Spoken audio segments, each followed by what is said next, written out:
बिस्मिल्लाहिर्रहमानिर्रहीम। सबसे पहले तो आप दोस्तों की तशरीफ आवरी का बहुत शुक्रिया। लाखों करोड़ों दरूद हमारे खातमुन नबीयीन मोहम्मद मुस्तफ़ा सल्लल्लाहु अलैहि वसल्लम, उनकी आल पर, औलाद पर, उम्मत पर, उनकी हुर्मत पर हमारी जान भी निछावर। आप सबको पता है कि जब भी एक बच्चा पैदा होता है पाकिस्तान के अंदर और वो स्कूल जाना शुरू होता है तो जो चंद पहली चीजें वो पढ़ता है और समझता है, उनमें से उन चंद चीजों में से एक चीज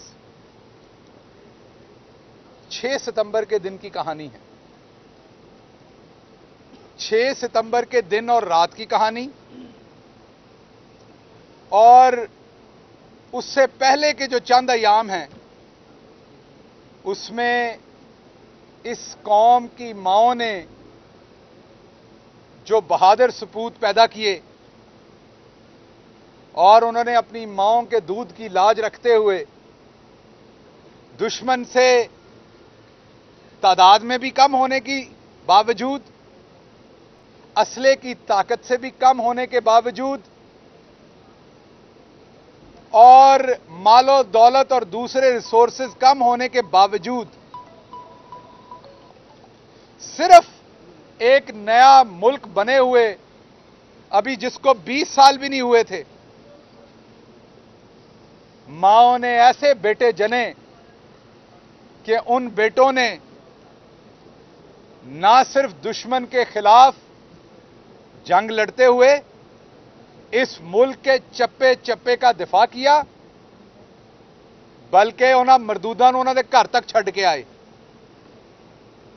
6 सितंबर का एक ऐसा दिन है जिसमें कोई पॉलिटिकल पार्टी हो, जब सितंबर का महीना शुरू होता है, अगस्त का पूरा महीना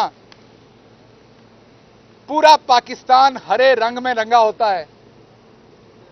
हर शख्स ने अपने सीने पे परचम जमाया होता है, बच्चों ने झंडियां लगाई होती हैं और वतन अजीज के तूलो अर्ज में हर शख्स आजादी के उन दिनों को मनाता है।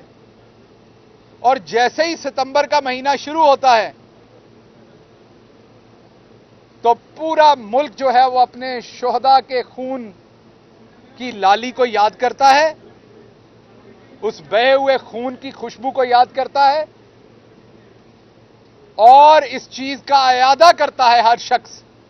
वो भले यहां खड़ा कैमरामैन हो, भले पीछे डेस्क पे बैठा हुआ रिपोर्टर हो, भले यहां फील्ड का सहाफी हो, यहां फैसलाबाद का ताजर हो, या मेरे डिजकोट के पीछे के किसान हो, या गुजरावाला में कोई फैक्ट्री का मालिक हो, या बलूचिस्तान के अंदर बैठा हुआ कोई शहरी हो, सिंध के अंदर बैठा शहरी हो, केपी का हो, कश्मीर का हो, जीबी का हो, मुल्क के किसी तूलो अर्ज में बैठा कोई शख्स भी किसी शोबा से वाबस्ता भी हो, वो ये समझता है कि अगर मुल्क को जरूरत पड़ी तो उन्हीं शोहदा के जो भाई अब वर्दियों में मलबूस हैं उनके शाना बशाना खड़े होके हम में से कोई भी अपने खून का एक कतरा भी जिस्म में रखने की तरफ नहीं जाएंगे, बल्कि वो वतन की हुर्मत पे बहाने को तैयार होंगे।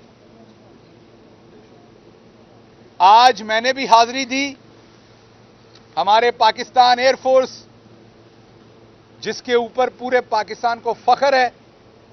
जिस तरीके से पाकिस्तान एयरफोर्स लड़ी, उसके शोहदा ने शहादतें पेश की, वो सितंबर की रातें और दिन कभी रहती हुई दुनिया की हिस्ट्री में नहीं भूलेंगे।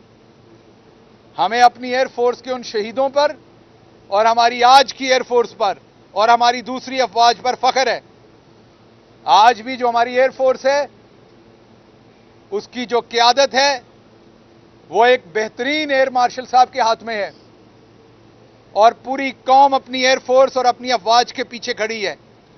और सितंबर के दिनों में ये हम सबका फर्ज है सियासत से बालातर होके, कोई सियासी जमात हो, हुकूमत हो, अपोजिशन हो, मीडिया हो, कारोबार हो, कि हम अपने उन शोहदा के घरों पर हाजिरी दें, उनके वालिदैन को बताएं कि आपके बेटों का खून जो है वो हमारे ऊपर कर्ज है। ये कौम के अंदर जो भी सब कुछ आज हो रहा है, ये आपके बेटों की, बेटियों की जो शहादतें उनकी देन है। तो मैं आप सबसे भी अपील करता हूं कि हाजिर हूं। आज मैंने फैसलाबाद के पाक फजाइया के एक शहीद, उनकी कब्र पर हाजिरी दी, उनके वालिदैन के पास हाजिरी दी, उनके बुलंद दर्जात के लिए दुआ की और उनके वालिदैन से ये अपना एक्सप्रेस किया, इस चीज का इरादा किया कि पूरी कौम उनकी इस कुर्बानी की शुक्रगुजार है और बड़ी इज्जत से देखती है। इसके साथ साथ जो एक बात बहुत तकलीफ देती है, जिस बात ने बहुत तकलीफ दी, वो कल मौलवी फजल रहमान के जो पाक फौज के ऊपर हमले थे, वो एक सियासी जमात होने के नाते से नहीं, वो तो है ही है, लेकिन एक पाकिस्तानी होने के नाते, जिस पाकिस्तान का झंडा और उसका नक्शा मैं सीने पे लगाए खड़ा हूं, उस पाकिस्तानी होने के नाते बहुत शदीद तकलीफ हुई। और सबसे ज्यादा तकलीफ इस बात की हुई कि मौलवी फजल रहमान साहब ने वो दिन चुने जब पूरी कौम अपने शोहदा की सताइश करती है, उस पर फख्र करती है, अपने बच्चों को सोने से पहले उनकी बहादुरी की कहानियां सुनाती है। उस टाइम मौलवी फजल रहमान ने मीडिया पे खड़े होके अपनी अफवाज, जो कि बहादुर हैं, जिनके खून से सींचा हुआ है पाकिस्तान का एक एक इंच, उनके खिलाफ बातें की, उनकी शान में गुस्ताखी की और अपनी नाकामियां, अपनी करप्शन, अपने किए हुए गंदे काम किसी और के ऊपर थोपने की कोशिश की। मौलवी फजल रहमान ने कहा, अगर आपने पाकिस्तान में सियासत करनी है, मतलब हुकूमत करनी है, तो आपको फौज के दरवाजे पर भीख मांगनी पड़ती है। हम तो अभी आए हुकूमत में, आप तो पिछले पता नहीं कितनी दहाइयों से हुकूमत में हैं। तो क्या आपने माफी मांगी भीख मांगने पे? क्या आपने डीजल पीने पे माफी मांगी? क्या आपने जो जमीनें केपीके के अंदर, जो मैं अभी आपके सामने रखता हूं, वो लेने पे माफी मांगी? जब आपने डीआई खान में एक घर और एक प्लाट करप्शन के पैसे से बनाया, उस पर आपने माफी मांगी? F8 इस्लामाबाद में एक बंगला बनाया आपने करप्शन से, उस पर माफी मांगी? दुबई में एक फ्लैट लिया करप्शन से, आपने उस पर माफी मांगी? पेशावर, कराची और कोयटा में फ्लैट्स और दुकानें ली, उस पर आपने माफी मांगी? डीआई खान में आपने एक घर और 5 एकड़ अराजी रिश्वत में ली, जिसका आप कोई सोर्स नहीं बता सके, कि आपने माफी मांगी? शोरकोट में एक घर, 5 एकड़ अराजी, वो आपने ली, कि आपने माफी मांगी? चक शहजाद इस्लामाबाद में 3 अरब से ज्यादा मालियत की आपने, खुर्द बुर्द से जायदाद बनाई, क्या आपने माफी मांगी? आपने गुल वजीर और उसके साहबजादों को अपना फ्रंटमैन रख के उनके नामों पर लूटमार की, क्या आपने माफी मांगी? बेनजीर भुट्टो साहबा शहीद की हुकूमत में आपने 1993 और 96 के दरमियान में डीजल की स्मगलिंग की, डीजल पिया, क्या आपने माफी मांगी? आपने अपने ड्राइवर और रऊफ मामा और ड्राइवर अब्दुल्ला के जरिए करप्शन की फ्रंटमैन बना के लूटमार की, क्या आपने माफी मांगी? नहीं, आपने नहीं मांगी। लेकिन जुर्रत आपकी यह है कि आपने तो आज तक वतने अजीज के लिए पसीने का कतरा कहीं नहीं बहाया। हां, जब आप हलवा शलवा खाते हैं तो आपको पसीना आता है, वो हमें पता है, वो खाने के लिए आपको पसीना आता है। वतने अजीज के लिए तो आपने पसीने का कतरा कभी जमीन पर नहीं बहाया। और आपकी यह जुर्रत कि आप वतने अजीज के लिए खून देने वालों के लिए सितंबर के महीने में इस तरह की मुगल्लजात फरमाते हैं। तो मौलाना साहब, कुछ आपके और कारनामे भी कौम के सामने रखता हूं, ताकि जिनके कहने पर कल तक तो आपके साथी हिंदुस्तान के पीछे लग के उन लोगों के साथ लंदन में मुलाकातें कर रहे थे जो पाकिस्तान को गंदी गालियां देते थे, जो मैं यहां दोहरा भी नहीं सकता। और उस मुलाकात के ऊपर आप लोग फरमाते थे कि यह बहुत बड़ी सफारती कामयाबी है। और आज जब वो अपनी धोतियों और जूतियों समेत वहां से भाग गए हैं और उन्होंने ना अफगान कौम के साथ किया हुआ कोई वादा याद रखा और ना पूरी दुनिया से लिया हुआ कोई फंड याद रखा, उस वक्त आप जीतने वालों को मुबारकबाद के मैसेजेस भेजते हैं। तो विकेट के एक तरफ खेलें कि आप किसके साथ हैं, यह बताएं जरा। और उसके बाद क्या आपने माफी मांगी? यह जो बयान था यह रिकॉर्ड पे रहा, बड़े साल रिकॉर्ड पे रहा, आपने आज तक इसकी तरदीद नहीं की। यह कहता यह है कि मौलवी फजल ने, मैंने मौलाना नहीं कहूंगा क्योंकि कोई काम मौलाना वाला नहीं है, मौलवी फजल साहब ने repeatedly asked US to make him prime minister. ये देख लें, ये 2007 में छपा, आज तक इन्होंने इसकी तरदीद नहीं की, कोई मुकदमा नहीं किया। क्या आपने इस पर माफी मांगी? चले सितंबर के महीने में ना सही किसी और महीने में मांग लेते। आगे चलते हैं। विकीलीक्स आई, पूरी दुनिया में जिस जिसने करतूत की थी वो शर्मिंदा जरूर हुआ। विकीलीक्स क्या है? घर में बैठे लोगों के लिए जब कोई भी अमेरिकी सफीर या अमेरिकी नुमाइंदा दुनिया के किसी मुल्क में भी किसी से मुलाकात करता है तो ये उसकी जिम्मेदारी होती है दफ्तरी, हमारे भी सफीरों की होती है, हर मुल्क के सफीरों की होती है कि वो जो मुलाकात करें उसको लिख के सारा अहवाल पीछे भेजें कि मुलाकात में क्या डिस्कस हुआ, अगले बंदे ने क्या मांगा, क्या बात की, किस बात के ऊपर उसने एजिटेट किया, वो तमाम चीजें उन्होंने लिख के भेजनी होती हैं हर फॉर्मल मीटिंग की। फजलुर रहमान साहब की मीटिंग हुई, मैं आपको अभी बता देता हूं। ये 20 नवंबर को मुलाकात हुई और 2007 के 20 नवंबर को और 27 नवंबर को अमेरिकी एम्बेसी से एम्बेसडर ने यह खत अमेरिका में भेजा, ये वाला। उसमें बड़ा वाज़े तौर पर यह लिखा गया कि फजलुर रहमान साहब ये कहते हैं कि अगर तुसी मैनू वजीर आजम बनाओ तो मैं आपको हर किस्म का तावन करने को आपके साथ तैयार हूं। यह था फजलुर रहमान साहब का वहां पर कारनामा और ये उनकी वहां पर ख्वाहिश थी। आगे चलते हैं। फजलुर रहमान ने यह भी कहा 2011 में कि मैं अमेरिकियों से बाहर मिलना चाहता हूं। ये एक और लीक है। पाकिस्तान के अंदर उन्हें फिक्र है कि हमारी जो एजेंसीज हैं उनकी मुलाकात के अंदर अमेरिकियों के साथ जो बात करेंगे वो हमें पता चल जाएगी। ये 2007 की बात कर रहा हूं। फजलुर रहमान ने यह ख्वाहिश का इजहार किया कि मैं अमेरिकियों से पाकिस्तान से बाहर जाके मुलाकात करना चाहता हूं। वो विचली गल नहीं होंदी जड़ी विचली गल बाहर करनी है जरा। वो जिवें हलवे की प्लेट दे विच सौगी हुंदी है ना, जिन्हों उर्दू स्पीकिंग किशमिश कहते हैं, वो विचली गल जड़ी वो बाहर करनी है जाके। क्या आपने इस पे माफी मांगी? नहीं, आपने नहीं मांगी। ये मैंने जो आपको खत दिखाया विकीलीक्स का पहले जो 2007 का था, इसमें जो बात की, ये मैंने आपको खत दिखाया अभी, ये 2007 का। इसमें यह कहा गया कि अगर आप मुझे वजीर आजम बना दें, यह खबर आई उसके बाद, आपको याद होगा कि अगर आप मुझे वजीर आजम बना दें तो जो कहोगे मैं करांगा, जेस भा आखोगे हर शय वेचांगा।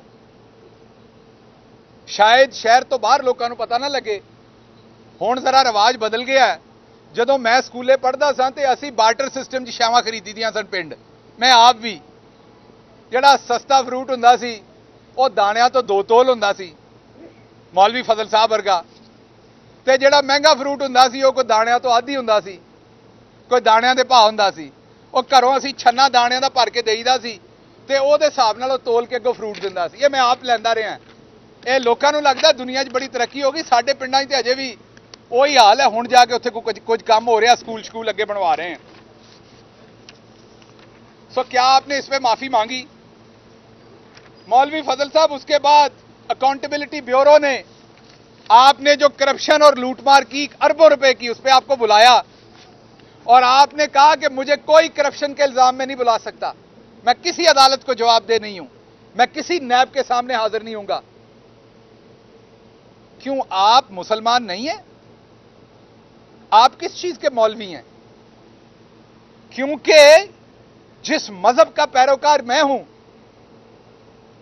जिस नबी मोहम्मद मुस्तफा सल्लल्लाहु अलैहि वसल्लम का अदना गुलाम मैं हूं, उनके जो दूसरे गुलाम थे हमारे खुलफाए राशिदीन, बहुत बड़े नाम, हजरत उमर रजी अल्लाह अन्हा, हजरत अली करमुल्लाह वजह रजी अल्लाह अन्हा, क्या वो अदालतों में पेश नहीं हुए? क्या उन्होंने यह जवाब दिया कि मेरे पे कोई चीज लागू नहीं होती? क्या उनसे जब चादरों के सवाल पूछे गए तो उन्होंने जवाब नहीं दिए? क्या जब जरा का एक मुकदमा था तो क्या हजरत अली करमुल्लाह वजह अदालत में पेश नहीं हुए? तो तुसी कौन हो? तुसी किस खेत दी मोली हो? ਤੁਹਾਡਾ ਕੀ ਕੱਦ ਹੈ ਇਸ ਇਤਬਾਰ ਦੇ ਵਿੱਚ? ਕਿਸ ਭਾਅ ਵੇਖਦੇ ਹੋ ਤੁਸੀਂ? ਤੁਸੀਂ ਤੇ ਦਾਣਿਆਂ ਤੋਂ ਆਦੀ ਵੀ ਨਹੀਂ ਇਸ ਹਿਸਾਬ ਦੇ ਵਿੱਚ। सो फजलुर रहमान साहब, आपने सियासत करनी है ना तो जी भर कर करें। आप हमेशा अपने रेट से ऊपर बिके। जो सियासत की एक्सचेंज मार्केट के अंदर आपकी कीमत होनी चाहिए थी, उससे आप कई गुना ऊपर बिके। आपके पास जो शेयर्स थे उनको आपने जरब तकसीम देकर कई तरीके से ऊपर किया। शेयर आपके पास 5 सीटों के थे, मदरसे के बच्चों को इस्तेमाल कर करके आप 25-30 शेयर बता के बेचते रहे। आप अपनी कीमत से बहुत ऊपर बिकते रहे हैं। यह तो शुक्र खुदा का है कि प्राइम मिनिस्टर इमरान खान इस मुल्क में सियासत में आए। ए पिंडां दे विच मैल कड्ढण वास्ते रंग काट इस्तेमाल करते हैं असीं। जिस वेले जिमीदार रंग काट पाउंदा है तो निथर के हर शय सामने आ जाती है। ये तो इमरान खान ने सियासत में रंग काट डाला तो आप जैसी जो सियासी मैल थी वो उतर के साफ हुई। तो हमें पता चला आप तो खोटा सिक्का है। अब आपका सियासत में कोई इस्तेमाल नहीं है, आपको कोई खरीदता नहीं है। एक नून लीग है जो अभी भी जीटी रोड की पार्टी बच गई है, वो आपके पीछे लगी हुई है। तुसी ओ जिन्होंने ना किसी का अपना घर वसाया ना किसी का वसन देना है। सो आप सियासी तलाकें करने वाली माई हैं, इसके आगे आपका कोई किरदार नहीं है। सो मेरा आपको मशवरा यह है कि आप सियासत करें जो कि आप इमरान खान के खिलाफ नहीं कर सकते। आपने यहूदी एजेंट का इल्जाम लगाया था, बाद में आप ही की एक पार्टी के बंदे ने रूए रवा ने यह माना कि नवाज शरीफ की हुकूमत के दौरान नवाज शरीफ ने आपकी पार्टी के बंदे को इजराइल के साथ मुज़ाकरात करने भेजे और अब वो मुज़ाकरात नवाज शरीफ के कहने पे आपकी पार्टी के बंदे ने किए। वो कौन सी बात थी जो आपने अपने मुंह से निकाली और मेरे सोने रब ने वो तुम्हारे सामने नहीं ले आंदी? सो आप सियासत करें, शहीदों के खून की तरफ मत जाएं, आप बहादुर अफवाज की तरफ मत जाएं। अगर पाकिस्तान तहरीक इंसाफ को अनदेखे हाथों की सपोर्ट होती तो आज हमें जोड़ तोड़ के हुकूमत बनाने की जरूरत ना होती।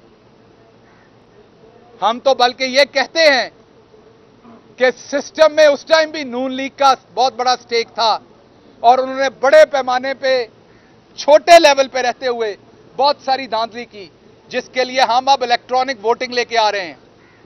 तो आप सियासत करें, लेकिन इस तरह की मुल्क के साथ बेवफाई मत करें। और अगर आप करेंगे तो आपका कच्चा चिट्ठा भी सामने रखेंगे और आपको हर सूरत जवाब देंगे। रही बात मैं फैसलाबाद के लोगों की बात करूं, इंशाल्लाह बहुत जल्द फैसलाबाद के अंदर आपके जो बहुत सारे खदशात थे सड़कों से रिलेटेड, गिरदो नवा की सड़कों के रिलेटेड, वो भले चनोट की सड़क हो, भले जड़ावाला की हो, भले समुद्री रोड हो, भले ये झंग रोड हो। आपको पता है जब आप सड़कें टूटने का कंप्लेन करते हैं तो आपको ये अच्छी तरह से पता है कि ये 20-20 साल से सड़कें नहीं बनी, 15-15 साल से, ये आपको पता है। ये नून पीपल्स पार्टी दोनों चलेगी। क्या ये चिन्योट की सड़क बनी? क्या ये जड़ावाला की सड़क बनी? समुद्री रोड बनी? लेकिन इंशाल्लाह इस साल में इनकी मरम्मत आपके सामने शुरू होगी। आपके दूसरे काम भी अब प्रायोरिटी पे होंगे। मुल्क के पास अब इमरान खान के पास कुछ आया है आपको देने। पहले तो ये लूट के निचोड़ के छोड़ के गए थे चोर। आपके सवालात जी। लोगों का ये गुमान है कि वहां पे सिलेक्टिव गवर्नमेंट बनाने के लिए डीजीआईएसआई काम कर रहे हैं, तो आप क्या कहना चाहेंगे? देखिए, डीजीआईएसआई का जो दौरा है काबुल का, उसके ऊपर एक तो आईएसपीआर जवाब देंगे और अगर फॉरेन ऑफिस की कोई उसमें बात हुई तो वो जवाब देंगे। मैं वज़ीर-ए-आज़म पाकिस्तान इमरान खान साहब का तर्जुमान हूं। मेरे ऑफिस से रिलेटेड जो चीज़ है मैं उसी का जवाब दूंगा। दूसरे सवालात जो हैं वो रेलेवेंट फोरम के ऊपर किए जाए। लेकिन ये बात बिल्कुल क्लियर होनी चाहिए, पाकिस्तान अमन में सबके साथ खड़ा है। जो प्राइम मिनिस्टर की स्ट्रेटजी है, कॉन्फ्लिक्ट में हम हिस्सेदार बनने को तैयार नहीं है, लड़ाई झगड़े में, अमन में सबके हिस्सेदार हैं। मुबारका के जो ज़खायर हैं वो तारीख की बुलंदतरीन सतह पे पहुंच गए हैं, नो डाउट, लेकिन उसके साथ साथ डॉलर की जो कीमतें हैं वो भी तारीख की बुलंदतरीन सतह पे हम देख रहे हैं। महंगाई हो रही है। नवाज शरीफ साहब ने भी इसी पर वज़ीर आज़म को कल ट्वीट किया है कि वज़ीर आज़म कहते थे अगर कोई चीज़ महंगी हो तो समझ लो मुल्क का वज़ीर आज़म चोर है। क्या कहेंगे इस पे कि चीज़ें बढ़ रही हैं डॉलर की? देखिए, एक बात आपको समझ आनी पड़नी है, unprecedented situations bring unprecedented challenges. आप सहाफी हजरात पढ़े लिखे लोग हैं, सिर्फ गूगल कीजिए कि इस टाइम पूरी दुनिया का कोरोना के बाद सबसे बड़ा इम्तिहान कौन सा है? वो इन्फ्लेशन है। आप कॉटन देख लें पूरी दुनिया में, खाने को तो एक बाद में बात करते हैं, पेट्रोल देख लें, एलएनजी देख लें, सरिया देख लें, आयरन, सीमेंट देख लें, स्टील सरिये को, आप कोई कमोडिटी दुनिया की मुझे बता दें जो सस्ती हुई हो पिछले 2 साल में पूरी दुनिया के अंदर। कोई रेट 80% बढ़ा है, कोई 50% बढ़ा है, कोई 60% बढ़ा है। चीनी, चाय, कॉफी, हर चीज के रेट पूरी दुनिया के अंदर बढ़े हैं। पाकिस्तान भी उसकी लपेट में है। रही बात डॉलर की, तो जब आपकी इकोनॉमी एक्सपैंड होती है, आपकी इंपोर्ट खुलती है, तो डॉलर पे प्रेशर आएगा। एक काम इनकी तरह वाला हम कर सकते हैं कि पैसा जाली तरीके से झोंके और डॉलर ना बढ़ने दें, लेकिन उससे क्या होगा? आपका करंट अकाउंट डेफिसिट बढ़ता जाएगा। आपकी इकोनॉमी जो है वो स्टीरॉइड्स पे चली जाएगी वापस, जिसको हमने ठीक किया है। मैं ये बिल्कुल नहीं कहता कि महंगाई यहां नहीं हुई, लेकिन मैं ये कहता हूं कि पूरी दुनिया में महंगाई हुई और यहां भी हुई, और हुकूमत शबो रोज उस पर कोशिश कर रही है, जितना कंट्रोल कर सके करे, और आगे भी करेंगे।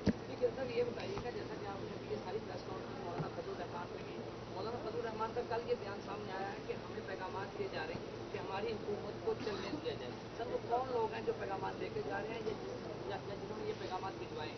इसके ऊपर रोशनी डालें। देखें, ये मुझे भी इस बात का एक्सपीरियंस हुआ। आप लोग पता नहीं मेरे से एग्री करें या ना करें। किसी दिन तुसी रज के रोटी खा लो तो खाब ज्यादा आंदे ने, बहुत ही रज के खा लो तो जे उत्तों तुसी कोई लस्सी शस्सी पी लो तो होर आंदे ने। मैनूं लगदा मौलाना साहब किते दावत ते गए सन किसी दे घर ते रोटी ज्यादा रज के खा ली है, तो उन्होंने लगता है कि असीं पैगाम भेजे ने। मौलाना साहब, यह जिहड़ा साडे वाला टैलीफोन है, इत्ते मौलाना साहब की इनकमिंग भी बंद है तो आउटगोइंग भी बंद है, कोई उन्होंने पैगाम नहीं भेज रहा। जी गिल साहब, आपने बड़ा कॉम्प्रीहेंसिवली इस प्रोग्राम को लगता है कि मौलाना फजलुर रहमान के ही नाम किया हुआ है, तो इसमें मैं ये कहता हूँ कि आपने जो गिले शिकवे मौलाना साहब को आईना दिखाने की कोशिश की है, करप्शन जो है वो बेनकाब करने की कोशिश की है। आप मुक़्तदिर कुव्वत हैं, आपकी हैसियत जो है मुक़्तदिर है, आप पब्लिक नहीं है। 4 साल से आप किस चीज़ को देख रहे हैं? क्यों मौलाना फजलुर रहमान को नैब में क्यों नहीं घसीटा जा रहा? अच्छा, ये आपका बहुत अच्छा सवाल है। ये आपका इसलिए अच्छा सवाल है कि आप, क्योंकि सहाफ़ी का जो सवाल होता है, मैं आम आवाम के लिए बता दूं को ज़रूरी नहीं होता कि सहाफ़ी को पता नहीं होता, उसको तो पता होता है जवाब। वो अवाम के जहन का सवाल यहां पूछता है, जो अवाम पूछना चाहती है वो उसकी जुबान बनता है। सो आम पब्लिक यही समझती है। तो मैं करेक्शन कर दूं, नैब हमारे नीचे नहीं है, अदालतें हमारे नीचे नहीं है, हम इनको सजा नहीं दे सकते। हम इनेबलिंग एनवायरनमेंट बना सकते हैं जिसमें इनको सजा मिले, और वो हमने बनाया हुआ है। कोई एक इल्जाम बताएं जहां पर हमने किसी को छुड़वाया हो, अपना या पराया। अब आम शहरी घर में बैठा यही सोचता है कि आप हुकूमत में आप फजल रहमान को पकड़ के सजा दे दें। वो और हुकूमतें थी जो मुखालफिन की जुबानें काटती थी, जो बकरी चोरी भैंस चोरी के मुकदमात बनाती थी। ये हुकूमत जो है ये करप्शन की, अगर हमें आप जमीन बता दें हम बुलडोजर चला के जो हमारे इख्तियार में है उसी दिन वापस ले लेंगे। वो है हमारे इख्तियार में। क्या वो वापस ली हमने अरबों रुपए की जमीन या नहीं? जवाब है हां। अब अगर इन्होंने कोई माल खाया है, करप्शन की है, उसका रेफरेंस नैब ने बनाना है जो हमारे नीचे नहीं है, उसको सजा अदालतों ने देनी जो हमारे नीचे नहीं है। तो इसलिए गवर्नेंस के सिस्टम को समझें। हर चीज पर कादर जो है वो सिर्फ अल्लाह की जात है। उसके बाद जो इंसान है नीचे, उनको अल्लाह ने बांट के जिम्मेदारियां दी हुई हैं। ऐसे ही हुकूमत के जिम्मे भी बांट के है। हुकूमत के जिम्मे जो काम है उसमें कोई कोताही है तो बताइए। तुसी वैसे एक सवाल कर लिया, मैंने मसला नहीं, बस दूजे दोस्तों की वारी भी आने दे। अच्छा चलो लै पढ़ाओ जी पढ़ाओ।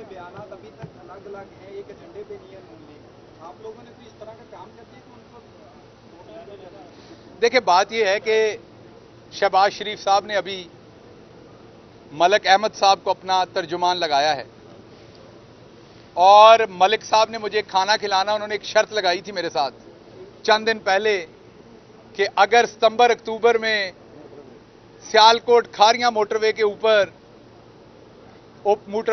ऊपर कोई काम शुरू हो जाए प्रैक्टिकली, तो वो दावत शराज ही नहीं बल्कि बहुत बड़ी दावत का एहतमाम करेंगे। ते मलिक साहब मेरे पिंडां दे लोग तैयार ने, बसां साडे कोल है ने। हुण कैमरे दे राहीं मैं तुहानूं दसना, सानूं दावत दिओ, कल्लियां ते मैं आना नहीं इन्हां भरावां दे बगैर।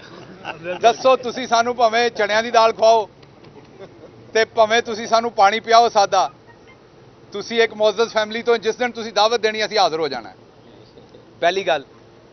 दूसरी बात यह है कि ये जिस दिन एक जमात के सदर ने यह कहा कि कौमी हुकूमत बननी चाहिए, उसकी पार्टी में से एक अदना कनीज ने कहा कि यह उनका जाती ख्याल है।